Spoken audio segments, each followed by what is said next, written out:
NID card দিয়ে নাকি আপনারা সহজ কিস্তিতে ফোন দিচ্ছেন?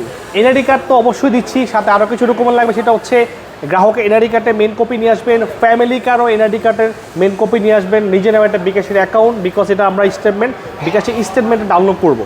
এই 3টা ডকুমেন্ট থাকলে আপনি হাতের ডিভাইসটা হচ্ছে পোভা কার 5G মাত্র 33,000 টাকার প্রাইজে সব থেকে ট্রেন্ডি ফ্যাশনেবল ডিজাইনের ফোন, প্লাস অফিসিয়ালভাবে কার্ভ ডিসপ্লে, 144 হার্টসের রিফ্রেশ রেট, পাশাপাশি ডায়মেনসিটি 7300 7300 সিরিজে পাওয়ারফুল একটা প্রসেসর পাচ্ছেন মাত্র 33,000 টাকার প্রাইজে। পাশাপাশি 4K ভিডিও করার অপশন আছে, সামনে পেছনে বোথ সাইড আপনি 4K ভিডিও রেকর্ড করতে পারেন, বিকজ ক্যামেরা হচ্ছে পেছনে 64 মেগাপিক্সেল ব্যাটারি পাচ্ছেন, 5500 mAh পাওয়ারফুল ব্যাটারি পাচ্ছেন আমাদের পোভা কার্ভে। আচ্ছা, এটা ডাউন পেমেন্ট হচ্ছে 8,100 টাকা দিয়ে আপনি মাত্র 33,000 টাকার পাওয়ারফুল একটা ডিভাইস পেয়ে যাচ্ছেন মাত্র 8,100 টাকা দিয়ে। সর্বোচ্চ 9 মাস পর্যন্ত সুবিধা পাবেন, সিম্পল কিছু ডকুমেন্ট দিলে নিতে পারবেন।